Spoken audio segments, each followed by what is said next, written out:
waa maalin axada bisha May waa 13 sanadka 2018 waxaad naga dhageysanaysaan mowjadaha gaagaaban ee 16 iyo 19 mitirban iyo bogga voasomali.com.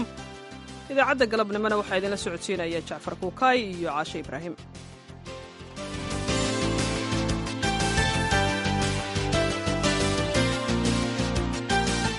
qodobada aad ku maqli doontaan idaacadda galabnimona waxaa ka mida shir loogu magacdaray shirweynaha qaran ee geedi socodka dib u eegista dastuurka oo maanta ka furmay magaalada muqdisho. dastuurka waa in la dhammaystiraa si hay'adaha dawladda ay ugu kala taxnaato shaqooyinka ay leeyihiin oo aanay isugu khaldan. dastuurka waa in la dhammaystiraa si aan u oogno sarraynta sharciga. dastuurka waa in la dhammaystiraa si ay u kala caddaato awoodaha xukuumadda iyo labada aqal. tusaale ahaan waxaa sidoo kale aad dhegaysan doontaan warbixin ku saabsan qaar ka mida dadweynaha beledweyne oo ka gows adeegay in ay ka barakacaan fatahaadda sababta goordhow ayaad maqli doontaan. annagoo ganacsanayno lugaha biyaha waa kula jirnaa oo hawshiina waa noo socotaa alxamdulilah. dhibka waxaasoo dhan waa helaa, waa basasha, hilibka, burkii, sokortii, wixii oo dhan waa si wanaagsan waa inoogu socotaa shaqada hadda alxamdulilah. xubintii wicitaanka dhegaystaha iyo qodobo kale oo ku saabsan Soomaaliya ayaannu idiin haynaa. marka horese ku soo dhowaada warkii dunida.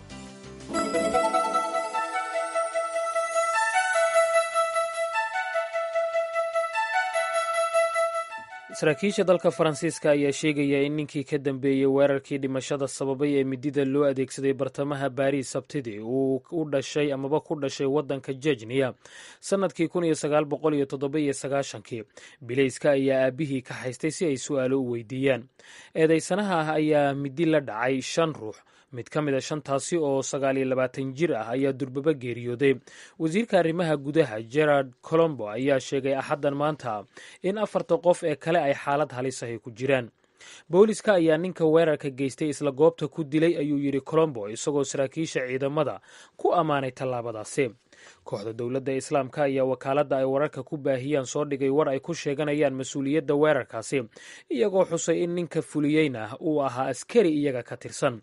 xeerlaalyaha guud ee magaalada Baariis Francois Molins ayaa wariyeyaasha u sheegay in ninka midida dadka la dhacay uu Allahu akbar ku dhawaaqayay marka uu weerarka fulinayay.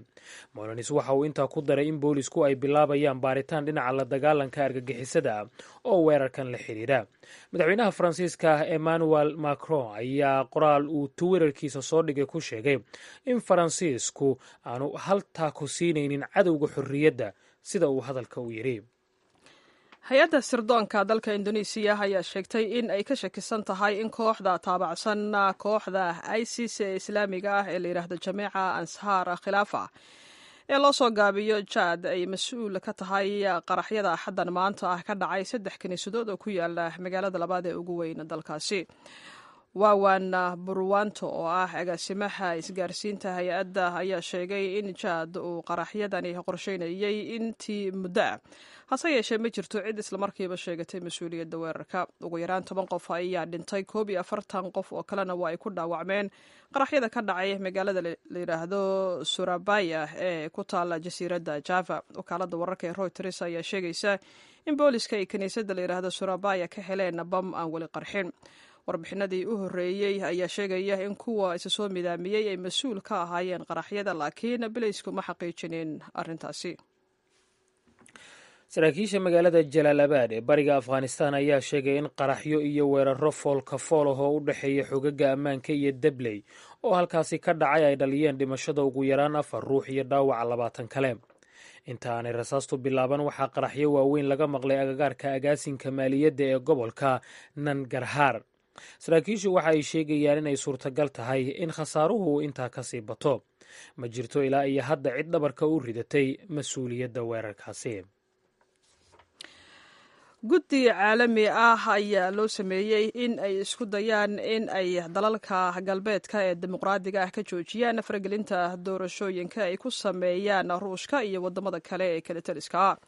guddiga caalamiga ah ee loo soo gaabiyay t c e I oo uu madax ka yahay xogayihii hore ee neto generaal andres fog rasmussen iyo xogayihii hore ee wasaaradda amniga gudaha dalkan maraykanka michael chertof ayaa maalintii jimcaha shir jaraa'id ku qabtay magaalada tan washington d c. ujeeddada ka dambeysa guddigan ayaa ah faragelintii ruushka uu ku sameeyey doorashadii madaxweynaha ee dalkan maraykanka ee dhacday sanadkii sida uu rasmussen u sheegay v o eda qaybteeda ruushka la hadasha, laakiin keliya aanay ahayn maraykanka oo keliya balse ay ku jirto yurub.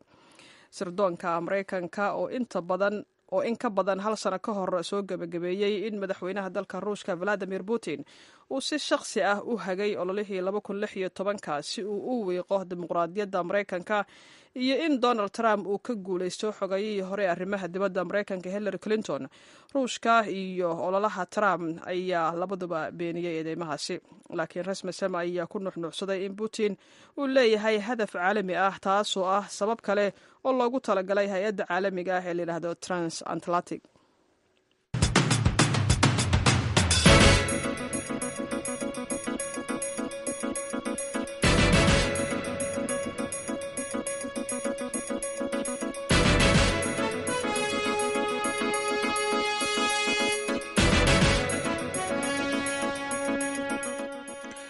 magaalada beledweyne oo muddo 4 toddobaad ku dhow ay roobab iyo fatahaado ka jiraan ayaa dadkii magaalada ka barakacay intooda badan ay weli bannaanka joogaan. hase yeeshee dhinaca kale waxaa jira dad iyagu sheegay inaysan waxba u dhaxaynin in ay barakacaan iyo in ay magaalada sii dhex joogaan, xitaa haddii ay biyo dhex caagaagaan. 20 maalmood oo biyaha fatahaadu ay dhex warnaayeen beledweyne, weli dadka magaalada kama inquusan in ay dhex joogaan magaaladoodii faca weyneed ee beledweyne.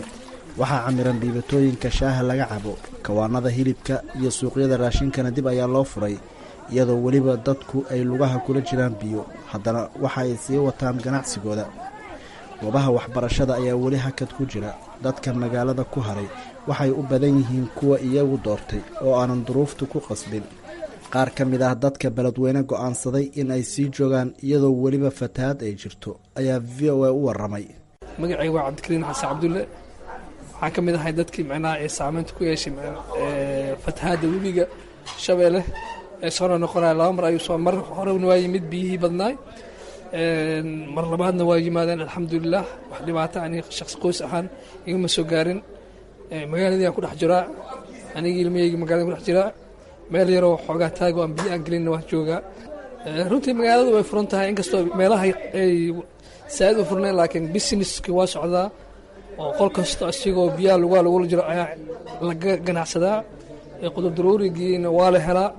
macnaha doorta inaan magaalada joogo maadaama oo hadda guriga aan joogana uu qalalan yahay, tasiilaadkii loo baahnayna macnaha aan helaayo. may haysato duruuf ah macnaha aan ku tago ceel jaala ama baadiyahaas kor aan ku aado. waxyaalihii loo badnaa sidii noqoleed maqaayad waa furanta haddii loo baahdo, bibitadii cabitaanka agiilaa korontadii waa haysanaa. farmashiyii waa macnaha waa furan yahay oo macnaha waa socotaa. waxyaalaha daruuriga ahaa oo nolol maalmeedka ku xirnaynin macnaha waa shaqaynayaa. suuqii qudaartii hilibkii wixii dhan nolosha haysan jirna haysanaa alxamdulilah. ganacsatada iibisa cuntada fudud ayaa waxay sheegeen in ay heleen macmiil ka badan kuwii hore oo wax ka iibsada, islamarkaana waxa ay sheegeen in ay shaqeeyaan goobihii ay ka adeegan jireen sida suuqyada. ani magacaygu waa cali cilmi maxamed oo sheecale aan ku magac dheerahay. biyaha waxay nagu jiraan muddo adiga 20 casho haddayna ka badnayn, marka xaaladdeena ganacsi aad ay u wanaagsan tahay.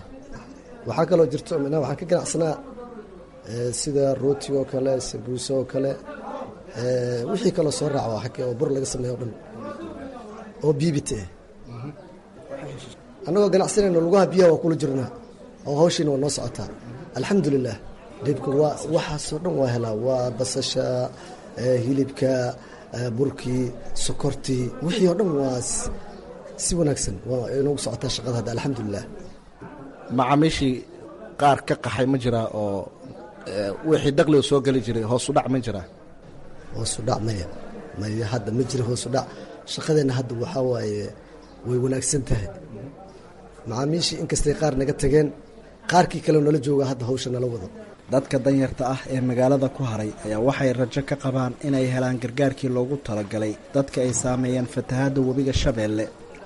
nabadoon dacar xirsi nuur guddoomiyaha odayaasha dhaqanka gobolka hiiraan ayaa waxa uu codsanayaa in gargaarka bini-aadamnimo la gaarsiiyo dadka u baahan ayadoo aanan wax musuq maasuq ah lagu samayn. 20 habeenay lagu jiraan biyihii hore biyaha haddaanuhune khamiistii ay soo galeen intii ay maalinkii hore kuwii ku joogeen hadda socdaan gooray bixi doonaan iyo goor kalena lama yaqaan. dadka ummaddana weli maalintaasi biyihii yimideen iyo berge intii ka dhexayda dadka gudaha ku jiro wax loo keenay oo ilaahay abuura ma jiraan. maxamed cabdulle qalaad shaati guddoomiyaha xaafadda buundaweyn ayaa waxa uu tilmaamay in xaafaddiisu dadka deggan ay ahaayeen xoogood ku nool balse ay waxyeello u geysteen biyaha fatahaadda ee webiga shabeelle. xaafadda waxaa weeye 20% ayaa ka baxday 8 kale gudahay ku jiraan. waxaan ognahay in xaafadaha magaalada ku yaalla wax walba ay wax soo gaarin ama yaraadana badnaadaan sababtii u soo gaarin xaafadda buundaweyn oo ay u imaan waayeenna waxaan ka rabnaa maamulka xukuma gobolka iyo degmadaba. arrintaas wax aad u loo dhibay noqotay oo macnaha ummaddoodama isweydiinayso. waxaan ka codsanaynaa maamulka gobolka inay xaafadda yimaadaan say u arkaan dhibaatada taalla. dadka xaafaddaana kul bulatafeet waa dadka xooggooda ku nool oo 10kii maalinta soo shaqaystaan habeenkii karsada. wax 20 ka habeenna wax laga soo shaqeeyay wax laga shaqeey ma jiraan. meyd ayaa yaalla oo shalay duugno oo maanta duugno oo bari duugayno haddana qayliisu la dul saaran tahay meel aadna la garanayno oo ilaa xaqi ahayn. waxaan idinka codsanaynaa maamulka iyo xildhibaanada qaranka ee jooga gobolka oo hal guri ku xiran inay xaafaddan yimaadaan ay arkaan meydkii dhibaatada taalla. xuseen xasan dhaqane VOA Beledweyne.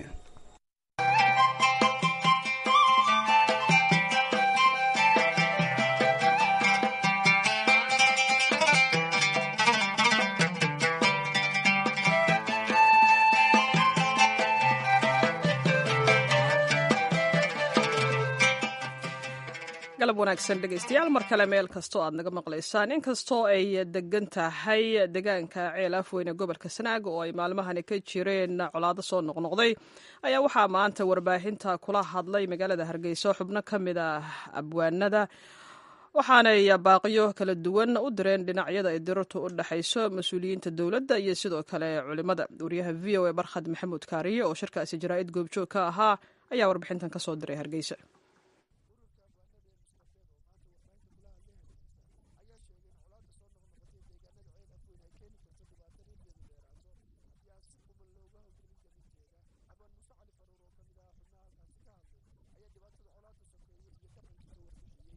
waxaa naga damqaday oo aanu ka damqannay oo maanta ururka isu keenay shaqaaqadaa ka dhacday bari ceelaf weyniyaa gagaarkiisa. soomaalidu in badan ayay ka hadashay waxaa dhaqankeenu in badan buu ka hadlay. waxaa la yidhi hilib idaad iyo hadal sokeeyaba waa la qaboojiyaa labadaba waa la qaboojiyaa. waxaa la yidhi 10 geed wax kaa kiciyo geeri sokeeyaa godob sokeeyaa jirta baa la yidhi. waa godob sokeeya maxaad leedaa la yidhi. waxaan leeyahay tidhi guurta a seexan garashooyda iyo gocashada maa leeyahay tidhi. maxaa kale leeyahay tidhi agoon badata oday goblaba iyo ukutaalada maan ka tagaabay tidhi. soomaalidu dhaqankeedu in badan buu ka hadlay waxaa waa celilxumo.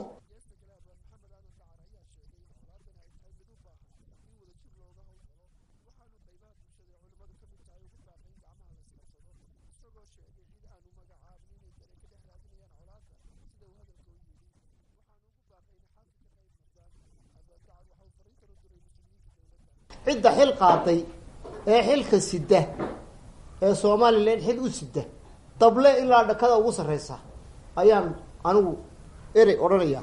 waxaan oranayaa waxa weeyaan xilka asidaan waxa la yidhi xilka asidaan wuxuu baa kaar 3 shay baa kaari dalay xilka aad ku weyda gar eexo gudoon jiricsan iyo gacan quran. waxaan leenahay cidda xilka Soomaaliland u sida kala saari maayo. Soomaalidu waxay tiraahdaa imka ay baraysaa haddii laba islaamood isqabsadaan ha loo tago madaxweyne oo arrin ka soo bixiyo. madaxweyne meel walba ma joogo arrinkuna madaxweyne quran maaha. cid kasta oo xil sidaa ilaa dabla dhiman way saarantay kelmadaas. gar eexaha qaadina gudoon jiricsan ha la imanina gacan gurana ha la tegina meel iyaga intaasaan oranaya.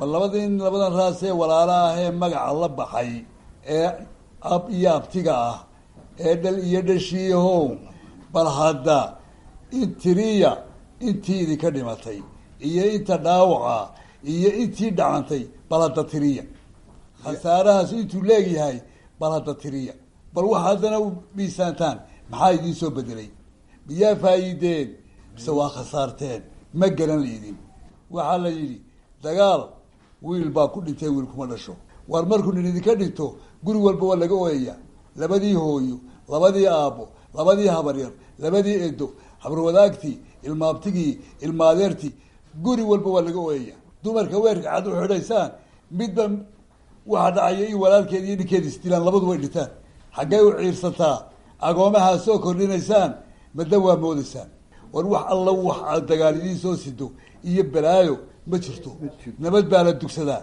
nabad baa macaan dadka lagu khamaaraya ee dhiigooda lagu bayacmushtarinaya waa idinka waxaanu leenahay war fakera fanaan xasan cumar rooraaye ayaa isna hadaladiisii waxaa ka mid ahaa waxaa lagu duulayaana ma aha inamada yarada ilmaabtiga iyo habarwadaaga iyo suseejiga iyo maaha soomalilanay burburintiinaa la wadaa waxa weeyaan dawladdu inay quwadeeda tusto quwadeedu waa maxay dawladdu waxay leedahay sirdoonka ha lagu sii daayo kadaha dabadiisa ku jira hala soo saaro geesta kale abwaan cabdi aadan xaad cabdiqays ayaa isna ka mid ah xubnihii abwaanada ah ee halkaasi ka hadlay waxaanu xuseyn colaadan oo la joojiya ay tahay waxa maanta loo baahan yahay abwaanada ayaa suugaanta ay maanta ku cabireen khasaaraha ka dhasha colaada waxa iyana ka mid ahayd ummad yahay waxaad qaybteen qaranjab weeyaane ma jidkii qodxaha laga guray maanta dib u qaaday ma khasaarihii lala rabaa qoorta loo geliyey qoom wada walaalaa miyaa qunis isku laynaya ma waxaan dad kale qaadan baad qaayibteen idinku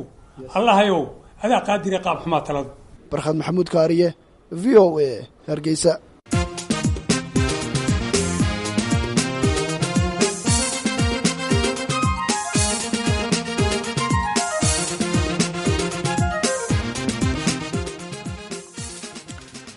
aad weli nagala socotaanna waa qaybta af soomaaliga idaacadda v o a oo si toosa idinkaga imanaysa washington markana muqdisho shirweynaha dib u eegista geedi socodka dastuurka soomaaliya ayaa maanta laga furay magaalada muqdisho shirka oo socon doona muddo 3 cisha ayaa diiradda lagu saaraya dib u eegista dastuurka kumeelgaarka ah ee soomaaliya waxaa shirka goobjoog ka ah kusimaha madaxweynaha dalka ahna gudoomiyaha baarlamanka maxamed mursal gudoomiyaha aqalka sare cabdi xaashi cabdilaahi iyo ra-iisul wasaaraha soomaaliya xasan cali khayre shirka waxaa kaloo jooga wakiilo ka socda maamulada ka jira soomaaliya marka laga reebo jubbaland oo shirkaasi qaadacday dhammaan dadkii ka hadlay ayaa ku dheeraaday sida ay muhiim u tahay in dib loo eego dastuurka kumeelgaarka ah ee soomaaliya si loo helo hanaan cad oo soomaaliya ay wajahdo 2020 cabdulqaadir maxamed cabdulle ayaa warbixintan muqdisho ka soo diray wasiirka dastuurka soomaaliya cabdiraxmaan xoos jabriil ayaa sheegay inay jireen caqabado dhowr oo meelaha qaarkeena dib u dhacyo ku yimaada ka doodista arrimaha dastuurka soomaaliya waxaan ka bilownay inaan la yeelana forum dowladaha maamul goboleedyada ah aan u bixina moka forum wasaaradaha dastuurka oo hadda qaarkood inta fadhiyaan iyo wasaaradda 3 bilood inaan wada fadhiisanaynay si mugdiga u yaraado isku sina aan u aragnaa xildhibaan cabdi xasan awaale qaybduud ah gudoomiyaha guddiga dastuurka ee labada gole baarlamaanka ayaa ugu yeeray madaxda dowladdu inay dhowraan qodobada dastuuriga ku qoran dastuurka kumeelgaarka ee hadda hanaankiisa laga doodayo walaalayaal dalku marna ma yeelanayo dastuur haddii aan madaxda siyaasadeed aysan ku heshin arrimaha u baahan wadaxaajoodka siyaasadeed iyo kuna xusan awood qaybsiga khayraadka qodobka 144 awood qaybsiga siyaasadeed 54 iyo nidaamka siyaasadeed ee arrimaha maaliyadda federaalka ee qodobka 122 iyo 124 gudoomiyaha baarlamaanka maamulka hirshabeelle sheekh cusmaan barre ayaa ugu yeeray dhinacyada gacanta ku haya dastuurka kumeelgaarka iyo dhamaystirkiisa inay soo muujiyaan maqaamka muqdisho matalaada dadka ku nool gobolka banaadir balse aan ku ekeenin muddeen wakhtigeeda aan la garanaynin sidoo kale waxaan rabaa inaan soo jeediyo gobolka banaadir madasha xubna uma jiran waxaan soo jeedinayaa guddiga 3 xubnood ka kooban la socodka iyo guddiga madaxa bannaan iyo wasaaradda iyo xubnaha kale ka socda dowlad goboleedyada in gobolka banaadir loogu daro xubno oo ka mid noqda madasha maadaama gobolkan uusan hadda yacni gobolkii banaadir uu yahay hooyadii ummadda soomaaliyeed waxaa kaloo rabaa guddoomiyaha baarlamaanka iyo guddoomiyaha aqalka sare iyo ra-iisul wasaaraha maqaamka magaalada muqdisho in yacni waqti loo sameeyo uusan iska furnaanin. Guddoomiyaha aqalka sare ee Soomaaliya Cabdi Xaashi Cabdullaahi ayaa sheegay in Soomaaliya aysan aqoonin nooca federaal ee qaadata loona baahan yahay in la dardar geliyo dib u eegista dastuurka hadda gacanta lagu hayo. dastuur federaala waa in si cad loogu qeexaa dhammaan arrimaha aasaasiga u ah dhisidda dowladnimada iyo hirgelinta nidaamka federaalka. marka aad eegto dowladaha qaatay nidaamka federaalka waxaa ahmiyadda koowaad la siiyey kala qeexidda awoodaha dowladeed ee heerarka kala duwan iyo sidii loo wada shaqayn lahaa loona hirgelin lahaa nidaamka federaalka ee la qaatay. Soomaaliya ilaa hadda ma taqaano nooca federaalka ee qaadanay, mana kala cadda awoodaha dowladeed ee heerarka kala duwan. Ra-iisul wasaaraha Soomaaliya Xasan Cali Khayre ayaa shirka dib u eegista dastuurka ka sheegay in baahi weyn loo qabo dhamaystirka dastuurka si ay u kala caddaadaan awoodaha hay-adaha dowladda Soomaaliya si looga gudbo khilaafka soo noqnoqday. dastuurka waa in la dhamaystiraa si hay-adaha dowladda ay ugu kala qaxnaato shaqooyinka ay leeyihiin oo aanay isugu khaldamin.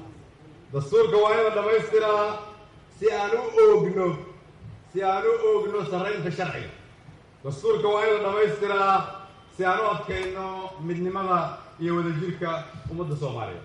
dastuurka waa in la dhamaystiraa si ay u kala caddaato awoodaha xukuumadda iyo labada aqal. tusaale ahaan dastuurka waa in la dhamaystiraa si isqabqabsiga loogu bedelaa xasilooni siyaasadeed. Ra-iisul wasaare Khayre ayaa ballan qaaday in xukuumaddiisa ku bixin doonto lacag gaaraysa $3 milyan si loo dhammaystiro dib u eegista dastuurka ku-meel gaarka ee Soomaaliya. halkan markaa ka caddaynayaa xukuumaddaydu waxay ku ballan qaaday inaan bixin doono $3 milyan oo loogu talagalay dastuurka. waxaan hortiina ka ballan qaadayaa inaan bixin doono si loogu dhammaystiro. laakiin waxaan rabaa ballanteennu inay ahaato dastuur Soomaaliyeed, maskax Soomaaliyeed, dhaqaalo Soomaaliyeed, talo Soomaaliyeed iyo midnimo Soomaaliyeed oo dib u yegleesha ugu dambeyntiina waxaa shirka si rasmi ah u furay kusimaha madaxweynaha ahna guddoomiyaha baarlamaanka Maxamed Mursal Sheekh Cabdiraxmaan isagoo sheegay inay muhiim tahay in dadka Soomaalidu soo ceshato sharafta ay ku lahayd adduunyada muhiimna ay tahay in dastuurkooda ay maalgashtaan. dhammaanteena waxaana saaran dib u soo celinta karaamada iyo sharafka shacabka Soomaaliyeed uu ku lahaa bulshada caalamka. waa mas'uuliyad annaga oo dhan wada saaran. dhamaystirka dastuurka jamhuuriyadda federaalka waa mas-uuliyad annaga si gaara noo saaran. waa marka aan aamino inaan dhaqaale ahaan iyo cilmi ahaan aan isku filannahay. haddii kale maalin walba waxaan soo qoraynaa dib u eegista dastuurka jamhuuriyadda federaalka. aan aamino inaan dhaqaale ahaan iyo aan isku filannahay inaan samaysano dastuurka noo iftiimin lahaa meesha aan u soconno, u iftiimin lahaa ubadkaan dalnay. shirkan ay soo qaban qaabisay xukuumadda Soomaaliya waxaa ka qayb galaya maamulada ka jira Soomaaliya marka laga reebo maamulka Jubbaland, bulshada rayidka, aqoon-yahano iyo dad yaqaana dastuurka kuwayo meelo kala duwan laga casuumay. Cabdulqaadir Okey, VOA, Muqdisho. weli waxaad degeysanaysaan idaacadda galabnimo ee laanta afka Soomaaliga ee VOA oo si toosa idinkaga imaanaysa magaalada Washington. haatan waxaad kusoo dhawaataan barnaamijka wicitaanka dhegeystaha. waxaa soo diyaarisay soona jeedinaysa Sahre Ciidla Nuur.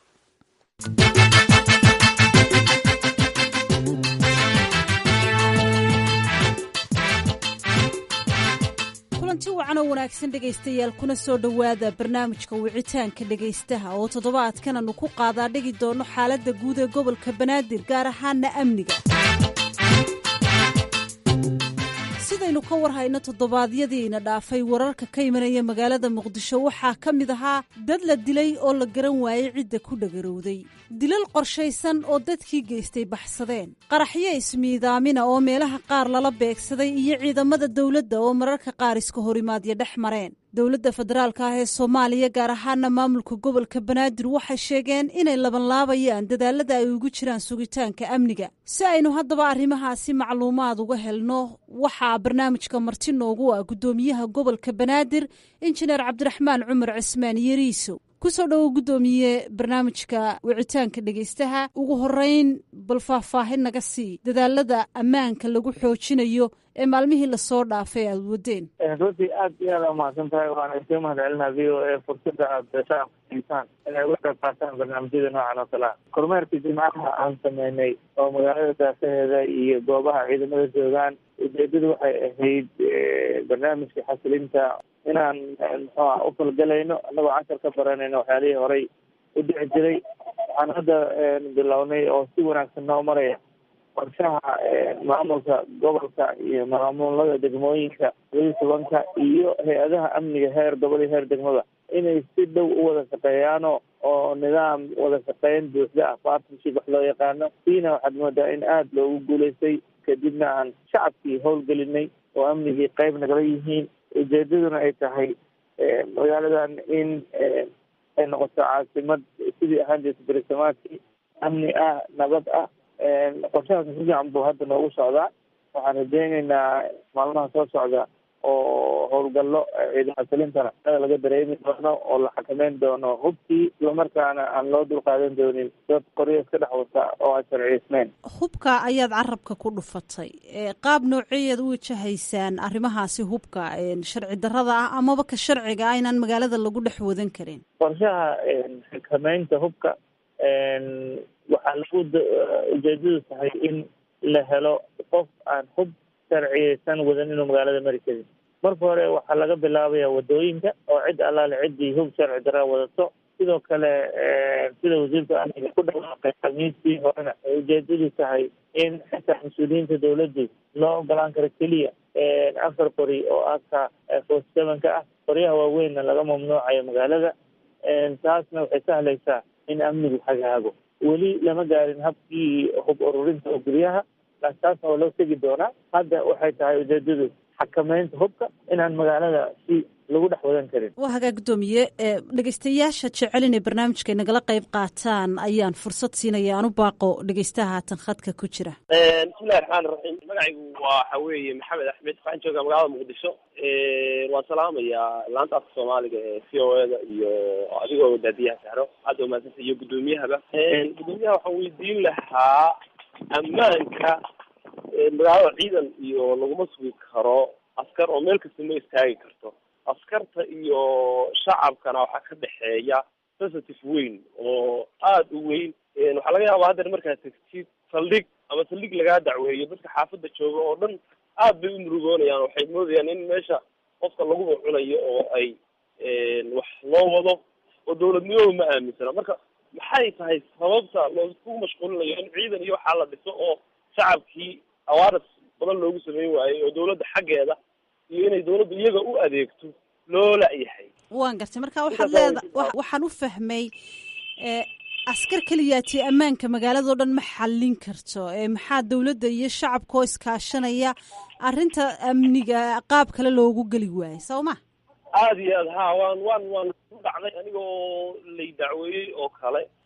runtii markii igu horreysay aan saldhig tago oo ciidan ay gurigayga yimaadeen anoo dee sharci darro midda keli doonaa laygu yimaadee macnaa aad baad uga dareemaysaa xaafadda marka lagugu yimaado dadka o dhan waa murugoonayaan in biloc kula tagtay oo aan dawladdaadii ayna wax kaaga iman waad dareemaysaa. marka cugdad weyn baa udhexaysa. aad baad umahadsan tahay. maxaa looga fikeri waayey? waan gartay maxamed oo aad baad umahadsan tahay. guddoomiyuhu haynooga jawaaba su-aashaasi. maxamed runtii aadaan ku mahad celinaa su-aasha. arrimuhu sheegeen waa arrimo muhiima. ciidan keliya amnigana ma sugi karo. waana sababta keentay inaan istiraatiijiyadii xasilinta caasimadda aan wax ka bedelno oo aan kusoo kordhino barnaamijka la yidhaha darisaynta oo daraasad dheer laga sameeyey sidii shacabka iyo ciidanku ay isaga kaashan lahaayeen arrimaha muhiimka u ah deegaanka. barnaamijkaas isaga darisaynta xaafad walbo laan walbo guryo walbo 10kiiba oo falarka la yidhaahdo ilaa iyo 50 guri waxaa loo sameeyey dad darisayn ah oo la falgala maamulka degmada iyo waaxda iyo hay-adaha amniga. taasna waxay keentay in shacabkii iyo hay-adihii amniga ay aada uga wada shaqeeyaan. intaas waxaa sii dheer in istiraatiijiyadda howlgallada laga sameynayo xasilinta caasimadda maanta ay maamulkii degmada iyo shacabkiiba lagala tashanayo meelaha ugu muhiimsan. waxaan aaminsannahay shacabka la-aantiis inaan amnina la sugi karin, waana sababta keentay inaan annaga aada u danaynayn inaan ugu dhawaano shacabka. barnaamijkaas darisaynta iyo howlgallada hadda socdana waxaan rajaynaynaa in 3 bilood soo socoto magaaladan ay noqon doonto magaalada amnigeeda laisku haleyn karo. waan gartay guddoomiye, aad baad umahadsan tahay. guddoomiye, intaynaan arrimahaasi ka fogaanin, inta badan waxaa dhacda dad ku dila magaalada muqdisho oo baxsada oo la qaban waayo. meelo suuqa bartankiisa qaar baa ku dila dadka, sidoo kale dad baa qaraxya dhiga amaba qarxiya. dadku waxay isleeyihiin suurtagal maaha in magaalada dhexdeeda amaba suuqa bartankiisa intuu qof lagu dilo qofkii amaba kooxdii dilka geysatayna inay baxsato. dabcan waxaa jira dad arkayey laakiin baqdin ay qabaan daraaddeed u sheegi kari waayey ciidamada ammaanka wixii ay arkayeen ay la kulmeen ee ammaanka halis ku hayay amaba dadka lagu dilayay. taasina waxaa u sababaa laleeyahy dowladdii ma damaanad qaadi karto qofkii xog muhiima u keena ammaankiisa oo beribaa ama isaga ama eheladiisa la dilaya. arrintaa ka waran. runtii kooxaha nabadiisku waxa ay ka shaqeeyaan waa inay dadka argagax geliyaan oo waxaan jirin iyo buunbuunis sameeyaan. ciidankeena geesiyaashana waxay u taagiyeen waxaa waaye in shacabkii la badbaadiyo. wakti hore oo arrimahaas cabsi laga qabay ayaa jira kooxaha nabadiidka iyo handadaadahooda, laakiin kadib shacabku waxay darowsadeen in handadaadahaas aysan waxba ka jirin, dadkaasna aysan horumarka dalka danka lahayn. taas marka waxay keentay inaan helno shacabkii oo hadda dhiirada diyaar u ah inay maamulka gobolkii degmooyinka la shaqeeyaan hay-adihii amniga. sababaha darisaynta aan hadda xooga u saarnay oo aan ilaa iyo haddana guulo wanaagsan laga keenay waxaa kamid ah, waxay ahayd usbuucii hore markii 2 oo bamgacmeed ku tuuray degmada Wadajir in shacabkii ay ka daba carareen soo qabteen. sidoo kale dad kaloo ayagana geystay oo gacanta lagu hayo waa jiraan, laakiin haddana mar walbo dhab shacabka waxaa laga rabaa haddii cid allaale ciddii amniga qalqal gelinaya haddii aad ka aamustana waa mid adiga aan ku wanaagsanayn. qof walbo Soomaaliyeed waxaa u wanaagsan wadankan oo amniga. marka runtii sidii hore ma aha. hadda shacabkana aad baan uga mahad celinaynaa wada shaqaynta buuxda, laakiin intaasoo lasii dadaalo marka rajo badan baan qabnaa arrimahaas ku saabsan. aad baad umahadsantahay guddoomiye. waxaad ka dhawaajisay in ay jiraan dadad soo qabateen oo dad dilal u geystay. waxaa jirtay gabadh dhowaan lagu dilay suuqa bakaaraha magaalada muqdisho, gabadh lagu magacaabo Maryan Cabdulaahi. gabadhaa ilaa hadda dadkii dilay ee toogashadaasi sameeyey gacanta ma ku soo dhigteen? runtii taas baaristii baa socota. dad suhudna waa jiraan, laakiin ma rabna inaan hadda sheegno ilaa iyo ay si wanaagsan usoo cadaato. cid walba oo tuhun ku jirana xaq waxay leedahay in ilaa baaris kasoo dhamaanayo. marka arrintaas waa lagu guda jiraa. arrin naxdinna waaye, arrin runtii aan dul qaadan karnana maaha. annaga mar walba ciidamada la hadlayno waxaan kala hadalna waxay tahay shacabka badbaadadiisa iyo shacabka in loo tiro, ha noqdo markii howlgallada la sameynayo iyo haddii ciddii shacabka dembi u geysatana in la dabagalo o lasoo qabto. marka waa dadaalku waa u socdaa, laakiin haddana nidaamkeeni iyo hay-adaheeni looma barbardhigi karo sida kuwa caalamka hore u maray. waana meesha aan ku socono annaga aan hiigsanayno muddo 5 sano gudaheeda in ay cid dembi geysata in laga waayo dalka Soomaaliya. waan gartay. weli dhegeystayaal waxaynu bartanka kaga jirnaa barnaamijkii wicitaanka dhegeystayaasha oo toddobaadkan uu marti noogu yahay guddoomiyaha gobolka Banaadir ahna duqa magaalada Muqdisho injineer Cabdiraxmaan Yariisow. dhegeystayaal badan ayaa khadka ku jira, balanu baaqa mid kamid ah dhegeystayaasha khadka ku jira. khayr oo joogto xawaaye Muqdisho. horta assalaamu calaykum waraxmatullahi tacaala wabarakaatu. waxaan salaamaya ummadda Soomaaliyeed meel kasta ay ga dhegeysanayaan, madaxdooda iyo shacabkooda. su-aashayduna waxa waaye, aniga horta dhawaanba Muqdisho imid, xoogaa waxaan arkay maamulka aan ku baahsanayn degmooyinka iyo xaafadaha fogfog. meelaha qaar markii inta boosas la kala gato la dhisto waxaan arkay iyadoo maamul dad lagu isku sheegaya dowladda hoose intay canshuur ka qaadaan boos la dhistay ay haddana maaragtay kuwii qaaday kuwaan ahayn ay imaanayaan oo leeyahay canshuurtii annagana siiya. waana qaar qabiilaysan, markaasna ay isku dhacayaan oo isxabadaynayaan baan arkay, ma garato dad badan ku dhinteen. marka haddii arrintaas waxaan guddoomiyaha rabaa inuu ka jawaabo waxa maamulka u baahi la'yahay oo Muqdisho u gaari la'yahay xaafadaha fogfog.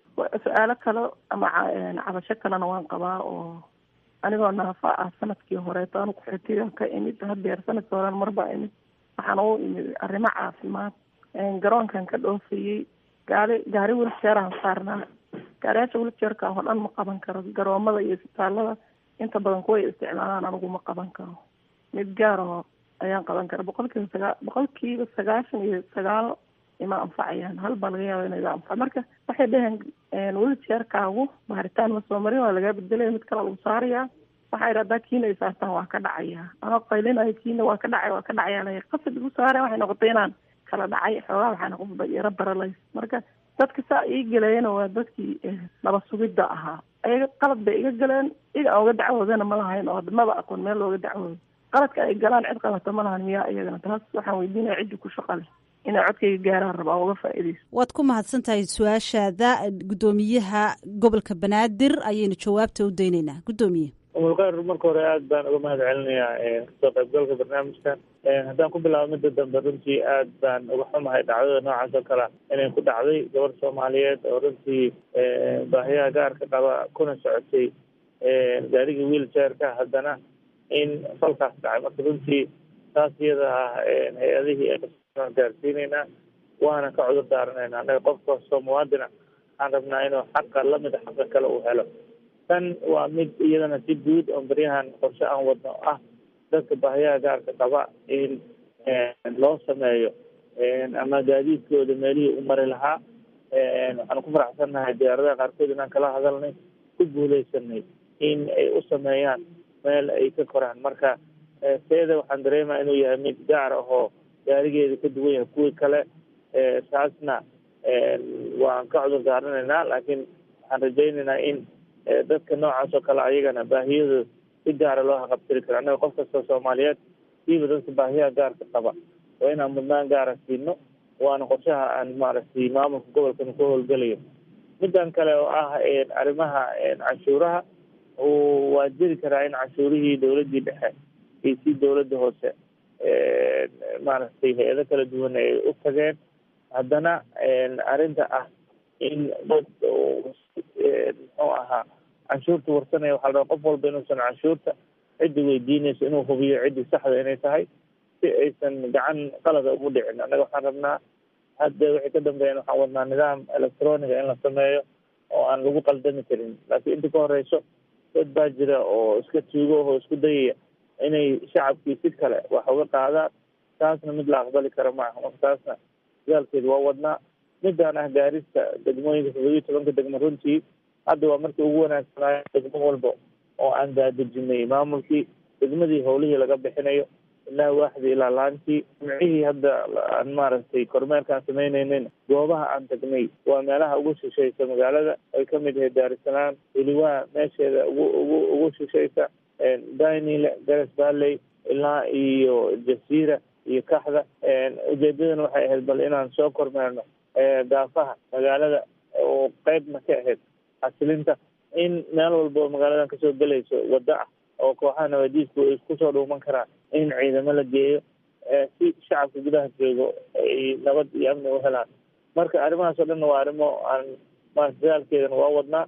waxaan rajaynaynaa inaan ku guulaysano sida hore u sheegay. aad baad umahadsan tahay guddoomiye. waxaad moodaa dhegeystayaashu inay aada u badan yihiin doonaya inay su-aala kaa weydiiyaan arrimaha amniga iyo guud ahaan gobolka banaadir.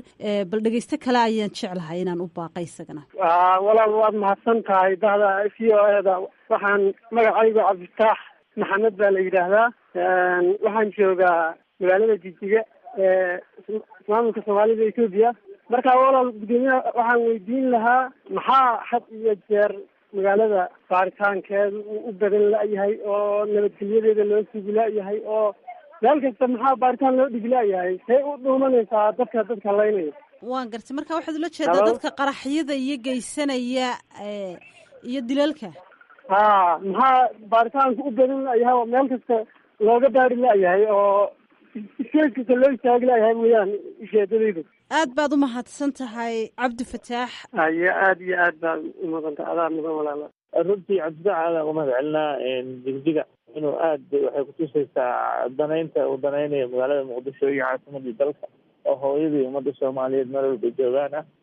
arrimuhu sheegayna waa dadaalada hadda socda xasilinta ayay qayb ka tahay. waan doonayno in qof kasta oo Soomaaliyeed inuu si xor ah magaaladan ku maro, amni iyo nabadeen helo. laba arrinba midna horta waa kooxaha argagixisada oo kale lagu yaqaano inay dadkii caburiyaan oo si handadaad ah ay ku dhaliyaan amniga iyo nabadeynta. laakiin annaga nidaam dawladeed baan nahay, dawlad baan nahay, maamul baan nahay. xorriyadda qofka shaksigan iyadoo la ilaalinayo, haddana amniga in la sugana waa la rabaa. marka taasaa diideyso in maaragtay meel walbaba baarid laga wado, laakiin haddana meelaha ugu muhiimsan baan daraasad ku sameynaa si shacabka amniga nabadeen loogu helo. iyadana waxaan rajaynaynaa in dhawaanba laga maarmi doono meelaha checkpointyada oo shacabku ay amnigooda iyagana ilaashan doonaan. magaaladanna waxaan rabnaa annaga in ay kusoo noqoto sidii bersamaadkii ahaan jirtay oo qof walba gurigiisa soo iridda u furan tahay inuu seexan karo. guddoomiye, arrimaha amniga markaynu ka hadlayno waxaa fooda inagu soo hayso maalmo koobani ka harsan yihiin bishii barakaysnayd ee ramadaan. inta badan khibradda aynu ka dhaxalnay dhacdooyinkii sanadihii ugu dambeeyey oo dhan dhacayey xilliga lagu jiro bisha barakaysan ee ramadaan, weerarada ismiidaamintu aad bay u badan yihiin.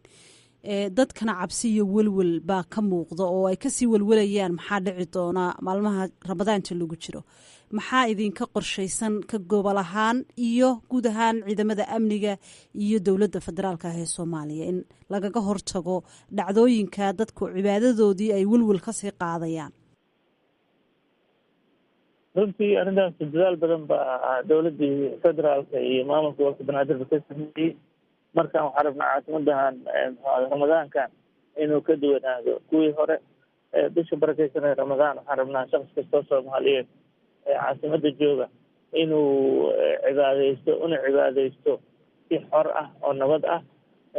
taasna hadda shacabkii nasirkoodii ayaa diyaar la ah inay maamulka gobolka iyo degmooyinkii iyo hay'adaha amniga kala shaqeeyaan.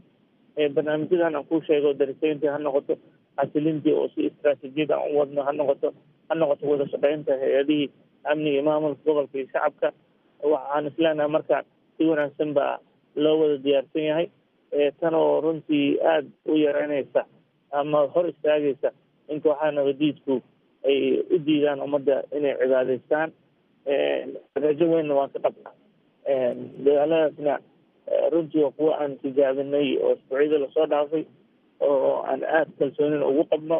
rajaynaynana qof kastoo nabadiid oo wax qarinaya in shacabka ay farta kuna kusoo siiqi doonaan, qofkaasna laga badbaadin doono shacabka inuu dhibaato u geysto. guddoomiye, waxa ay dadku leeyihiin mar kasta oo dowladdu qaadayso tallaabo ay amniga ku xoojinayso, tallaabadaasi waxay noqotaa oo keliya in jidadka la xidho iyo isku socodka magaalada. haddana jidadkaa xidhani ma joojiyaan dadkii qaraxyada waday ee dhibaatooda ka sameynayay magaalada. waxay xanibaanuun dadkii shacbiga ahaa ee ganacsanayay ama danahooda ku socday magaalada. bal arrintaa ka waran. arrintaas runtii horta waa mid annaga ka maamul ahaan iyo dowladda federaalka iyo saxda qankaba marnaba lama ogola in jidna la xiro, dhibna loo geysto shacabka. haddana dhinaca kale waxaa mas-uuliyadii naga wada saaran tahay badbaadin shacabka si kastoo lagu badbaadin karo. marmarka qaarkood amniga iyo sugidiisa ma gasho mid cayaara. taasa waxay keentaa in meelaha loo arko muhiimka in la xiro.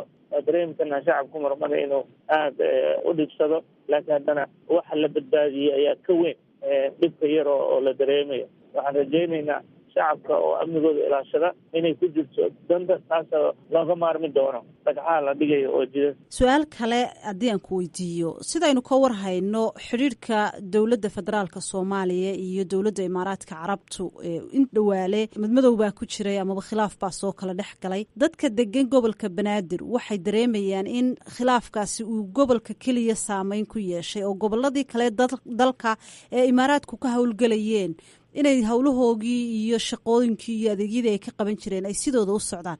laakiin dadka ku nool magaalada Muqdisho cisbitaaladii iyo adeegyadii ay u qaban jireen ay meesha ka baxeen. marka khilaafkii imaaraadka iyo Soomaaliya dhex maray saameyntiisii ma waxay qaab taban u wajahdo keliya magaalada Muqdisho iyo dadka degan? anaga runtii si kastaba magaalada Muqdisho waa caasimadii ummadda Soomaaliyeed, waa shacabkeena shacab taagan midnimada ummadda Soomaaliyeed iyo wadajirka iyo dowladnimada iyo maxaa Soomaalida qabkii ay lahaan jirtay. marka anaga waxaan rabnaa shacab isku tashada ka maarma caalamka inay maaragtay mar walba wax noo qabtaan. anaga waxaan rabnaa inaan wax istusno. meesha aan rabnaa anaga ka maamul ahaan gobolka iyo dowladda federaalka waxay tahay isku tashi waxa la yidhahda ummadda Soomaaliyeed inay isku tashadaan waxaanan aaminsanahay wax walba inaan qabsan karno marka taas annaga shacabka gobolka muqdisho weligooda dhib kastoo soo mara wuxuu jirtay midnimo iyo wadajir. waan gartay guddoomiye waad mahadsan tahay. mar kale ayaan ku noqonayaa dhinaca dhegeystayaasha jecel inay barnaamijka inagala qayb galaan oo ay su-aale kaa weydiiyaan arrimaha gobolka banaadir. anu baaqa dhegeystaha xiga. magacaygu waxa weye sakariye cabdullaahi warsame joogo magaalada muqdisho. guddoomiyaha gobolka banaadir waxaan weydiinayaa dhowr mar waxaan maqalnay maqaamka gobolka banaadir in hankii aan lahayn oo ahayd in maqaamka gobolka la helo tilaabo nooceeda uu ku daray addeed noocaas inuuna siiyaan rabnaa. zakariya aad iyo aad u mahadsan yahay waana uga mahad celinayaa. arrintan waa arrin runtii qorshaha noogu jirta maamulka gobolka banaadir haddaan nahay waxayna qayb ka tahay dib u eegista dastuurkii, waxay qayb ka tahay federaaleyntii dalka. iyadana annaga qorshaheena wuxuu yahay kow in gobolka banaadir uu kamid yahay gobolada 11 dalka, sidaas daraadeedna loo baahan yahay xuquuqda ay gobolada kale ay heleen inay helaan.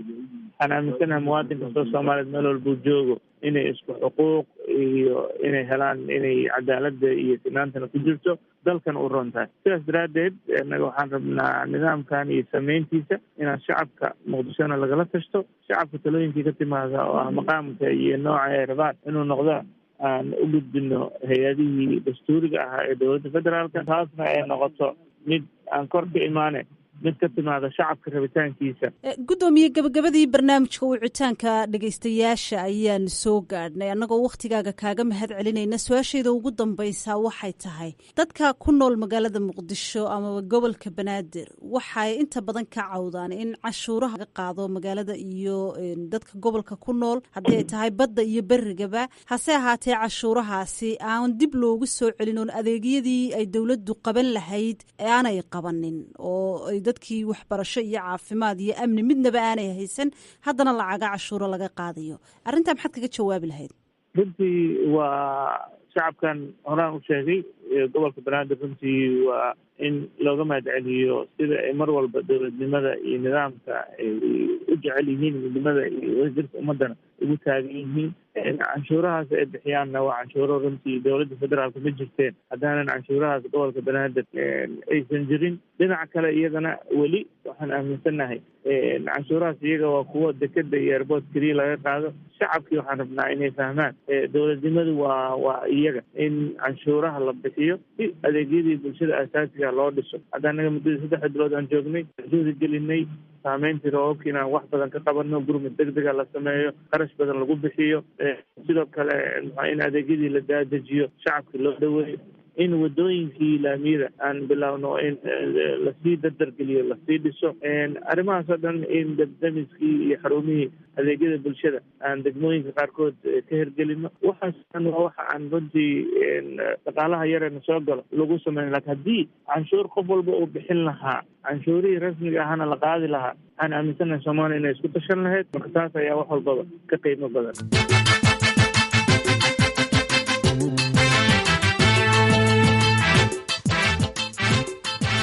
guud ahaana barnaamijkii wicitaanka dhegaystaha oo toddobaadkan uu marti noogu ahaa guddoomiyaha gobolka banaadir injineer cabdiraxmaan cumar cismaan yariisow oo aanu kaga hadlaynay xaaladda guud ee amniga gobolka banaadir.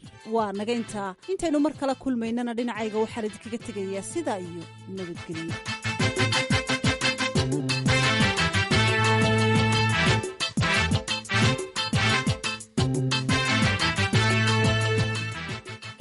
sahre ciidla nuur ayaa nala socodsiinaysay barnaamijka wicitaanka dhegeystaha. halkaad kala socoteenna waa qaybta af soomaaliga idaacadda v o a oo si toos idinkaga imanaysa washington. markana jibuuti waxaa maanta magaalada jibuuti ee jamhuuriyadda jibuuti ka furmay shirka 49aad ee lagu faaqido arrimaha cimilada geeska afrika. waxaana khubarada shirka ka qaybgelaysa ay saadaalinayaan roob kale oo dheeraada oo ka da'a gobolka. warbixintan waxaa noo soo diray ramadaan muuse. shirkan oo socon doona 2 maalmood waxaa si wada jira u soo qabanqaabiya 4 biloodba mar urur goboleedka IGAD iyo hay'adda cilmi baadhista arrimaha saadaasha hawada ee degmada geeska Afrika ee loo yaqaano ICPAC ee fadhigeedu yahay magaalada Nairobi. agaasimaha guud ee wakaalada Djibouti ee saadaasha hawada Maxamed Ismaaciil Nuur ayaa marka hore iiga waramay shirkii u bilaabmay oo soconaya 2 cisho waxa ka soo qayb galay 150 qof oo ka socda 12 wadan Yurub qaar ka yimaadeen qaar ka yimaadeen Mareykanka marka halka waxaa lagu falaqaynayaa 3 bilood soo socda roobku say noqon doonaan waxaan ka hadlayaa waa bishii 6 7 8 markaasi halkaasi waa kasta regionka waxa ka socda daadba ka socda maxay Soomaaliya fatahaad ba ka dhacday maxay Kenya marka waxa la isweydiinayaa halkaas loo sheekeysanayo waa regionka waxa u soo baxay roobka ka dii doona waayo roobka daaya waqtigaas waa roobka laga af Soomaaliya karanta waa karanta roobkeedu waxay noqonaysaa siyaado mise roobka caadi ah la doona wala leeyahay saadaashu dad xogaa carabka ku sii dhufato halkee maraysa imika hawsha iyo warbixinta diyaarinteeda madaxa la isku jiraa waa la wada hawsha laakiin waxa weeyaan waxa la leeyahay regionku hadii la gaarsiiyo roob fiican buu heli doona hadii la yiraahdo laakiin bari warka dambe bari heli doonta insha Allah warkaad gudbinaysan muxuu yahay soo diyaar garooba maxaad odhanaysaa waxa weeye horta masiibo laga hortay kari laakiin masiibo la tacaalo wala isku diyaariya marka gurbadka waxa la gaaro umada in la diyaariyo oo laga hortago la dinshaad ilaahay Djibouti oo kale maxaa la saadaalinaya Djibouti iyada waxa leenahay saadaasheedu waxa weeyaan waa roob caadi ah heli doona hadii ilaahay inkastoo ay saadaashu imika bari ogaan doono laakiin imika roobka waa caadi wala leeyahay doona cimiladu laakiin way kulushay Djibouti cimiladu kulushay waxaan galnay bishii sideed waxa imidii ama dhadadu baalgin waxay dhadadu aad bay u kacsan tahay marka waxa weeyaan dadku waa inay isdowraan oo qabowga dhul qabow fadhiistaan biyaha badsadaan Soomaaliya kale maxaa la leeyahay iyada waan ognay dhibaatooyinkii beledweyne ka dhacay iyo fatahaadii webiga Shabeelle balnagoor Soomaaliya waxa la leeyahay iyagu roob fiican bay helayaan waliba waxa laga yaabaa roobka xagaayada waxay Soomaaliga xagaayada roobka xagaayadu inay siyaad noqdo badhici karta agaasimaha wasaaradda beeraha ee dawladda federaalka ee Soomaaliya Cabdullaahi Xasan ayaa isna ugu horeyn faahfaahiyay muhiimadda gaarka ee shirkan uu leeyahay Soomaaliya runtii shirkan waa shirkii 49aad ee ka dhaco guud ahaan gobolka Geeska Afrika waxaana lagu soo saaraa saadaasha roobabka iyo cimilada ee 3 bil soo socota sanadkiina dhowr jeer baa la qabtaa ka qaybgalkeena Soomaaliyana runtii waa mid hadduu bilow ahayn muddan ka qaybgalaynay markastana waxaan eegnaa isbeddelka cimilada iyo roobabka soo socda sidii loo saadaalin lahaa taasoo lagu salayn doono qorshaha dalka iyo in haddii ay dhibaato roobka haday yaryihiin in loo diyaargaroobo hadday badiyihiinna loo diyaargaroobo sidii wax loogu qaban lahaa waxaynu ogeyn dhibaatooyinkii webiyadii fatahayeen Soomaaliya hawlahan oo kale maxay ka qaban karaan arrimahaas oo kale waa maxay waxaad ka fili kartaan runtii fatahaadu hadda dalka ka dhacday gaar ahaan labada webi Jubba iyo Shabeelle haba ugu sii darnaatay magaalada Beledweyne waxa lagu tilmaamay inay tahay masiibo qaran waana fatahaad runtii dhibaato badan dalka u geysatay burbur dhaqaale guriyihii laga qaxay beerihii iyo wixii oo dhan shirkani wuxuu iftiimin doonaa maadaama hadda aan u joogno maanta inaan saadaal ka sameeyno 3 bil soo socda roobku soo noqon doono waxaan la ogaan doonaa in roobabka sii socon doonaan taasoo u baahan in loo diyaar garoobo iyo sidii dadka guud ahaan community-ga waliba oo degan meelaha webiyadu inay ogaadaan runtii waxa ka soo baxa shirkan lana qorsheeyo 3 bil soo socota in laga hortago ama loo diyaar garoobo guud ahaan dawladdii bulshadii sidii wax looga qaban lahaa wuxuuna ifin doonaa si socoshada maadaama labadeena webi ay ka yimaadaan dhinaca sare Ethiopia waxaan u joognaa inaan ogaano roobka Ethiopia 3 bil soo socota soo noqon doona maalinta bari ayaa lagu wadaa in la shaaciyo warbixinta rasmiga sida cad u qeexaysa roobabka iyo guud ahaan nooca saadaasha hawada ee degmada Geeska Afrika ay heli doonto 3 bilood ee soo socda iyadoo inta badan la saadaalinayaan bal si sheegayo in la heli doono roobab badan taasuna ay culays kale ku tahay dhulka Soomaalida iyo Kenya marka la eego dhibaatooyinkii dhawaan tagaygaasi ka dhacay ee fatahaada webiyada Rabadaan Muuse VOA Djibouti aad ayuu mahadsan yahay wariyaha VOA ee dalka Djibouti Ramadaan Muuse ayuu ahaa halkaad weli nagala socotaana waa laanta afka Soomaaliga ee VOA oo si toos ah idinkaga imaaneysa magaalada Washington haatan gabagabadii idaacadda ayaan ku sii siqaynaa bal Jacfar Kuuka ayaan ka codsaday inuu mid ama laba ka mid qodobada warka caalamka ugu weyn uu noogu celiyo Jacfar mahadsanid Caasha saraakiisha Faransiiska ayaa sheegaya in ninkii ka dambeeyay weerarkii dhimashada sababay ee midida loo adeegsaday bartamaha Paris Sabtidii uu ku dhashay Jejniya sanadkii 1997 bilayska ayaa aabihii ka haystay si ay su'aalo u weydiiyaan eedaysanaha ayaa midi la dhacay 5 ruux mid ka mid a 5taasi oo 29 jir ahaa ayaa durbaba geeriyooday wasiirka arrimaha gudaha Gerard Colombo ayaa sheegay axaddan maanta in 4 qof ee kale ay xaalad halis ah ku jiraan hay-adda sirdoonka indonesiya ayaa sheegtay in ay ka shakisan tahay in kooxda taabacsan kooxda isis ee islaamiga ah ee lagu magacaabo jameeca ashura al dula ee loo soo gaabiyo jaad ay mas-uul ka tahay qaraxyada axaddan maanta ka dhacay 3 kaniisadood oo ku yaala magaalada labaad ee ugu weyn dalkaasi. aad iyaad umahadsan tahay jacfar. weli dhegeystayaal waxaad nagala socotaan laanta afka soomaaliga v o a oo si toosa idinkaga imaaneysa magaalada washington. dhinacii heesaha dabacsan jacfarow maxaan dhegeystayaashu haysaa? caashay dhegeystayaashu waxaan usoo qabanayaa codkii macaanaa suldaan seeraar guhaad iyo heestiisii aamina. aragana u daawo dumarugu nasiihi badan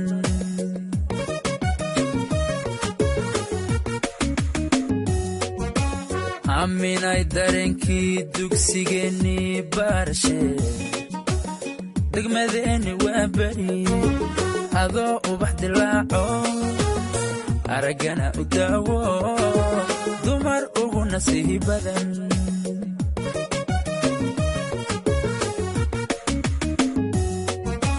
waalidku dadaalo daacadku ahaaba diinta kugu barbaarsho quruxdiyo dadnimaadiyo degaanidadu dhalataa damacii ii hagaayiyo dookhaygu kula dhacay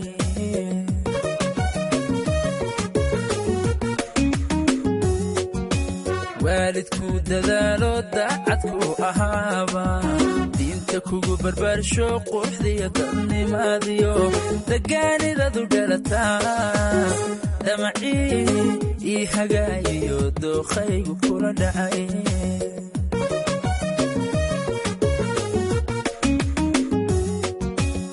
hadalaan dadayo dibnahaygu diideen inaan dibadda keenana degdegu ma fiicne dib u hay xishada yidhi aminaa dareemiye dadku yay ogaan kaleen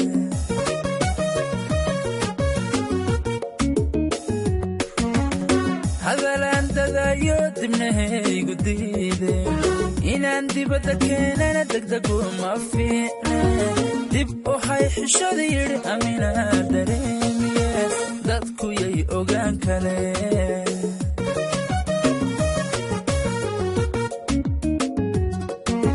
anoo gaadhi wada dadan degaan dheer u sii wado duhur xamar ka soo baxo doogu quruxdu leeyiyo daawanaya kaymaa rabbi noogu deeqee laga helo dalkeenno ciiddiisu tahay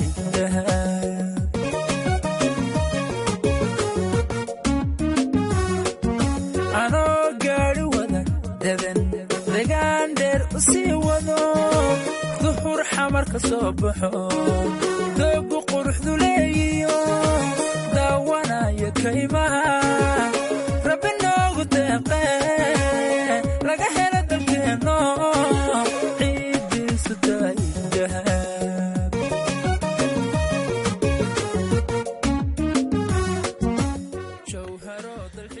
codkaasi macaan ee suldaan seeraar guhaad iyo heestii aamina ayaannu dhegihiinna kaga sii tegaynaa intaynu idaacadda fiidnimo ku kulmayno waxaanu idinku dhaafaynaa aniga iyo caashucuud iyo bashiir abikarba nabadgelyo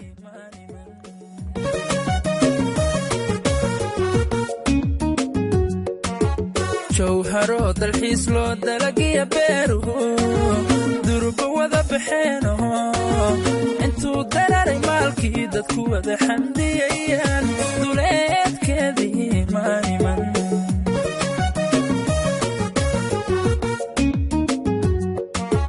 gabadhii ii deeqdo dumar ay wehelinayaan intu dadkii xidhay xalay webiga ay dul joogaan sawdayma kuma arag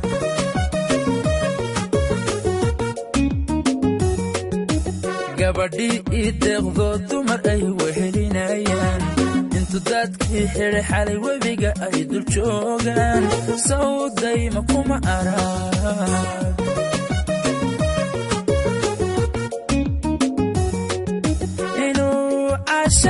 idilayana anigoon dareensiin intaan daad gureeyaan xafadii degmadii hodan daaradoodii geeyo